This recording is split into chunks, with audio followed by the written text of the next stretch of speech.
Aujourd'hui, on va vous parler de l'architecture suédoise. La Suède est un pays nordique qui se place juste en dessous du cercle polaire. De ce fait, c'est un endroit où les hivers sont particulièrement rigoureux. En période hivernale, le nord de la Suède est plongé dans la nuit 6 mois sur 12, avec des températures avoisinant les moins 40 degrés. Dans le sud du pays, c'était pas beaucoup plus lumineux, pardon. On ne compte seulement que 5 heures de luminosité dans la journée. Ainsi, les Suédois ont dû développer des moyens pour se protéger et s'isoler contre le froid. La Suède est un pays qui regorge de forêts et de lacs. Elle comporte aujourd'hui sur son territoire environ 53% de forêts et constitue le plus grand massif forestier en Europe.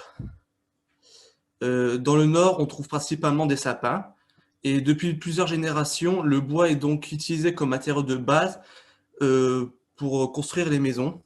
En effet, il a une importante isolation thermique qui isole également bien du bruit. Le bois était donc utilisé pour son abondance, mais également car c'est un excellent isolant.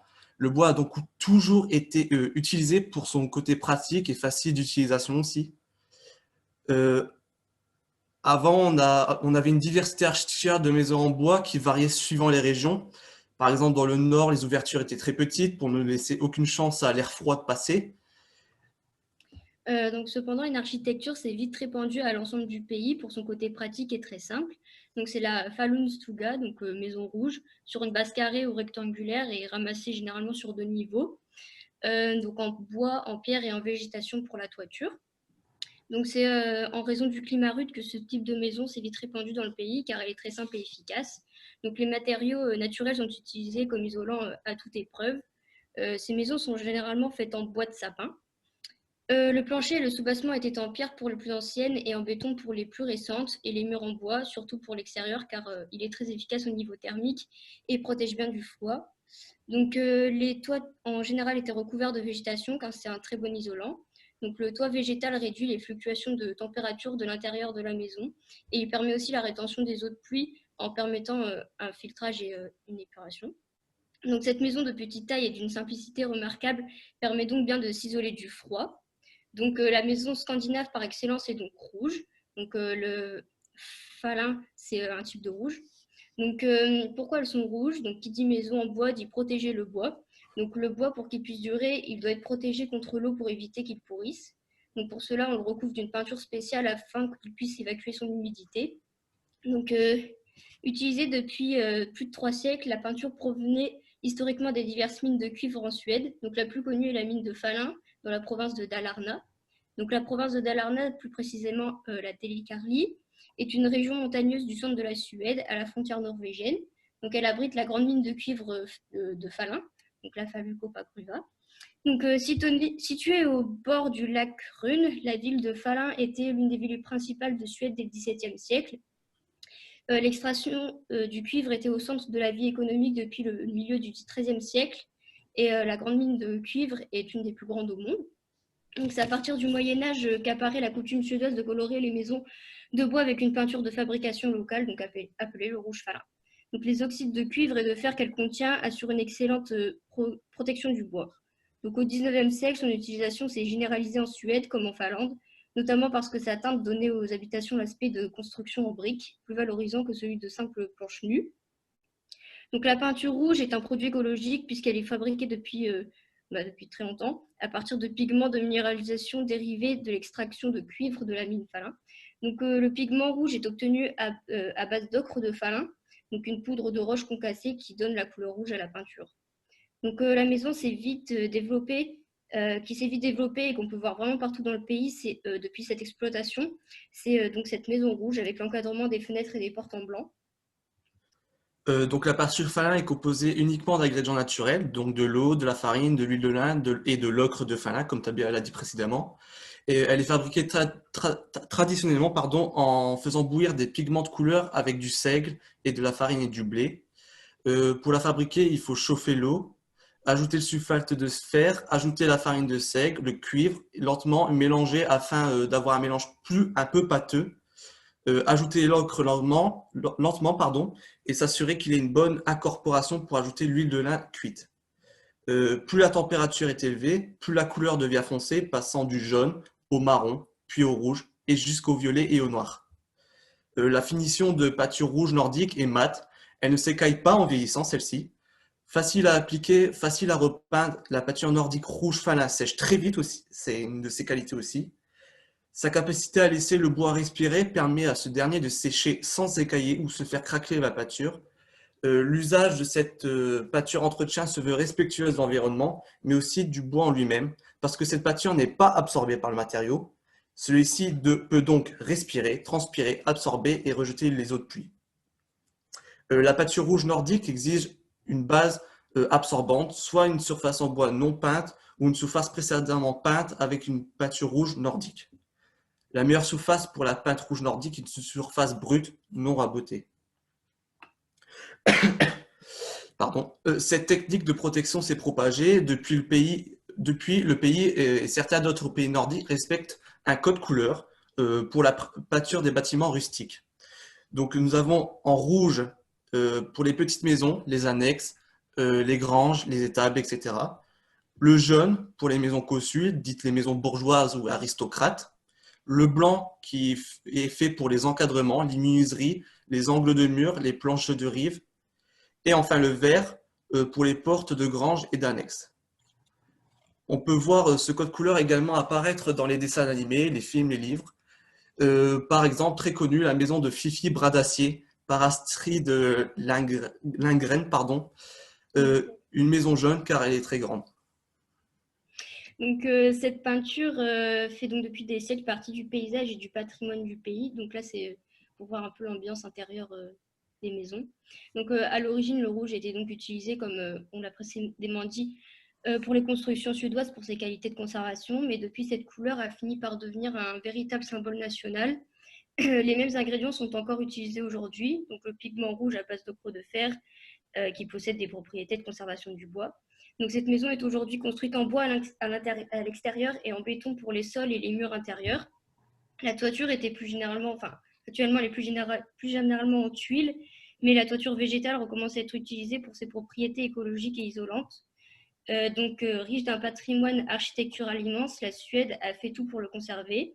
Résultat garanti, car le pays met tout en œuvre pour garder une cohérence entre les anciennes maisons et les nouvelles, qui sont construites sur les mêmes principes d'architecture traditionnelle.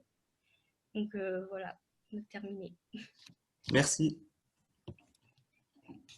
Merci beaucoup. Merci. Est-ce que vous avez des questions? Moi, j'aurais une question, parce que c'est intéressant, j'ai trouvé, et c'est assez particulier et novateur, l'idée de faire un tour végétal. On voit que ça arrive assez tôt, en plus un tour en pente, et du coup, je me demandais comment c'était possible vraiment avec les matériaux qu'ils avaient à l'époque, du coup, d'installer une étanchéité à l'intérieur, parce que il y a une rétention d'eau, mais ça doit traverser le toit. Alors là, je ne sais pas réellement, mais... Si tu peux revenir à la coupe que tu as montrée, en fait, on voit très bien. oui. Tu peux repartager ton écran et montrer la coupe pour regarder. Oui, alors... non, on ne voit pas mon écran, là. Non.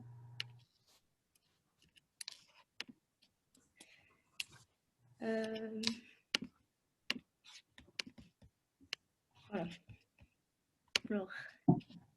Alors, qu'est-ce qu'on voit sur cette coupe?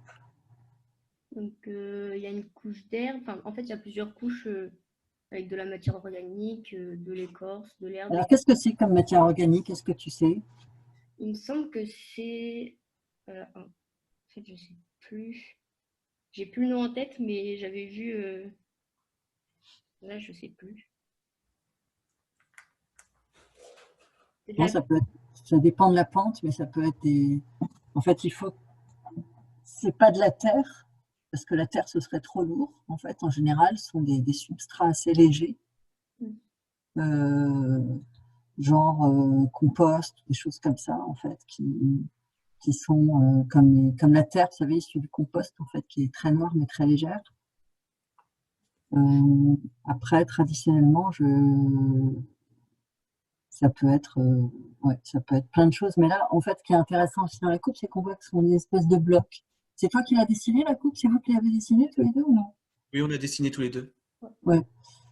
Il faudrait voir le dessin d'origine pour voir, mais parce que la matière organique est sous forme de blocs. Donc ça veut dire que ce sont probablement des espèces de blocs pressés de substrats organiques. Ça peut être des résidus de compost ou des choses comme ça, ou de la terre légère, ou de la pouzzolane. La pouzzolane qui est une espèce de roche très, très légère en fait. Je sais pas, ça dépend. Et alors en dessous, qu'est-ce qu'on voit en fait? Ici? Non, dans la coupe. Reste sur la coupe. Ah, ici? Ouais. Bah, c'est des couches d'écorce. Ouais. Après, la structure en bois. Et la structure en bois. Et donc pour répondre à la question, bien, là ce sont les couches d'écorce qui vont faire ce qu'on mettrait aujourd'hui. Aujourd'hui, on mettrait un pare-pluie, donc ce serait comme un film plastique qui crée l'étanchéité. Là, l'étanchéité est réalisée avec les couches d'écorce. C'est pour ça qu'on en met plusieurs. Mais à force, ça ne doit pas pourrir en plus. Non, parce que c'est ventilé. Parce qu'en fait, tout ça, c'est ventilé. D'accord. Ouais. Ok. C'est organisé de telle manière à ce que ce soit ventilé, c'est-à-dire qu'il y ait de l'air qui passe. Et donc, mais ça se fait, hein, actuellement, on fait des toitures végétalisées sur des toitures en pente faible. Ouais. Bah, comme ça, à peu près, à, je sais pas, 15 degrés, quelque chose comme ça. 20 degrés. Mais il n'y a pas des problèmes avec les racines, par exemple? Alors après, le type de plantation que l'on met, mais on peut mettre souvent en fait, on met soit des petites plantes grasses, on peut mettre des fraisiers aussi, on peut mettre des petites plantes qui ont des racines, des petites racines. Et puis après, de toute façon, il y a des graines qui viennent se planter de manière naturelle et qui font évoluer la végétalisation. Mhm. Donc il y a une il y a une bonne épaisseur de matière organique. Ouais. Ah oui, là on voit bien hein, dans la coupe, là, dans Ouais. l'épaisseur. Et ce qu'on voit aussi, c'est qu'il y a une planche de rive, ce qu'on appelle une planche de rive. Donc c'est au bout, en fait, on tient l'ensemble avec une planche. Et ce que vous avez pas mis et ce qu'on voit sur la coupe de la maison, c'est qu'il y a aussi une récupération des eaux par des petites descentes d'eau, par des petites gouttières.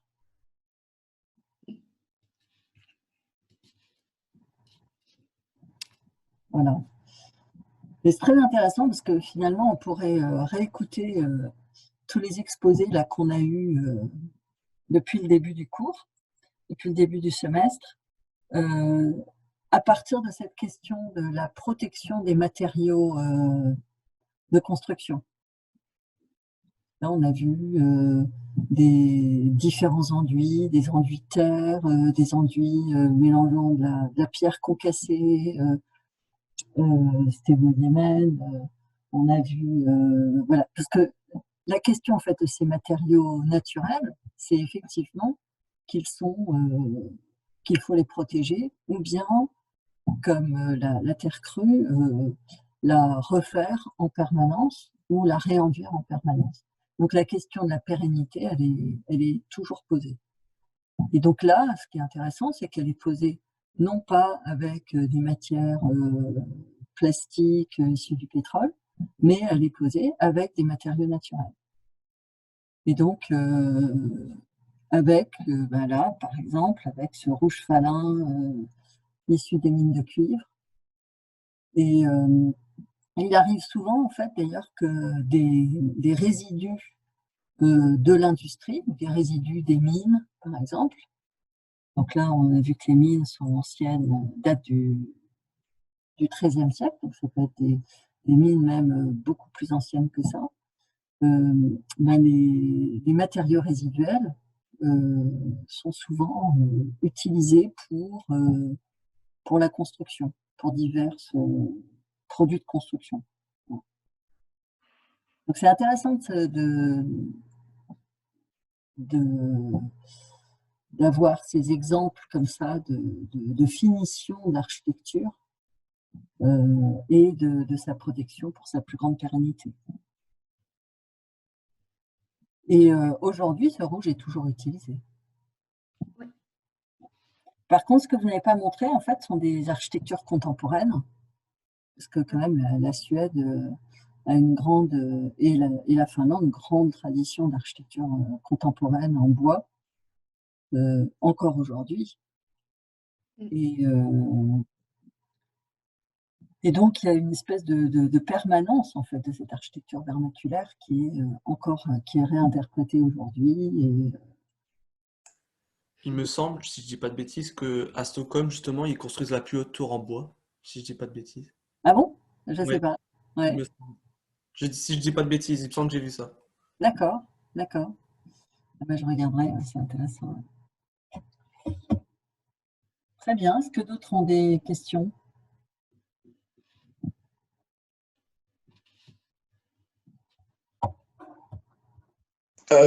Oui, une dernière, c'est juste du coup, donc c'est bien une ossature bois, la structure avec des planches de bois, ou c'est plutôt du madrier? Parce qu'en fait, c'est, j'arrive pas trop à voir en fait sur les coupes.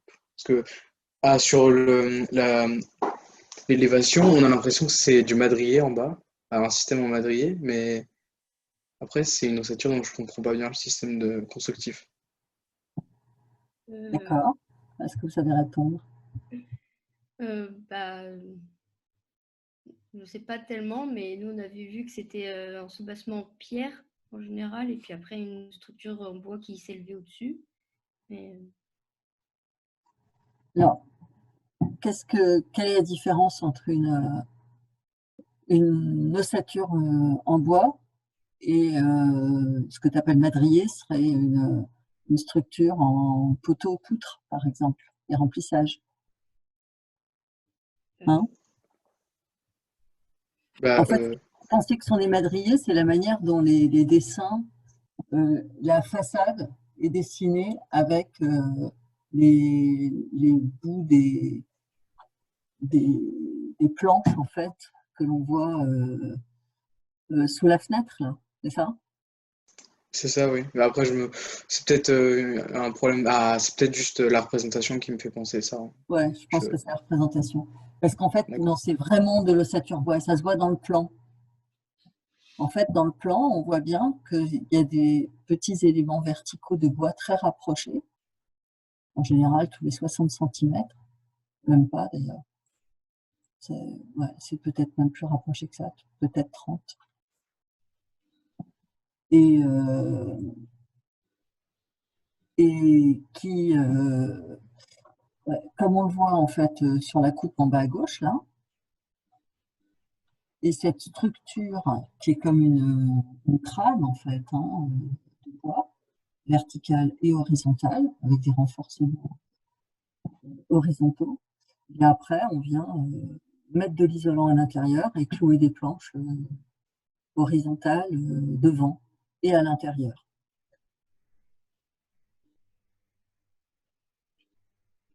Donc à l'intérieur, soit à l'extérieur, donc on a des planches horizontales, et à l'intérieur, on peut avoir soit également des planches horizontales, je sais pas, reviens soit on peut avoir par exemple des plaques d'autres matériaux, de plâtre ou des grandes plaques de bois. On peut avoir une autre selon la décoration qu'on veut avoir à l'intérieur.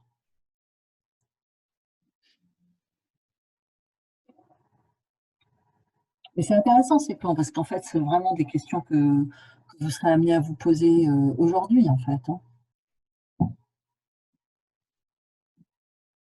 C'est un des systèmes les plus économiques de construction. Parce que même s'il y a beaucoup d'éléments de bois, en réalité, ce sont des éléments très petits, très fins, et donc qui sont très économiques, très standardisés. Remonte les photos intérieures, remonte les photos intérieures. Là. Ouais. Intérieur. Ouais, on voit là que c'est des planches posées verticalement. Voilà. Donc c'est bien de l'ossature bois. Oui.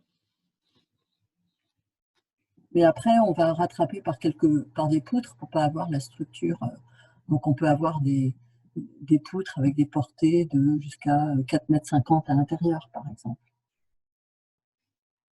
Ça veut dire qu'avec ce système-là, on n'a pas des grandes portées. On a des petites portées. Donc il faut des appuis réguliers.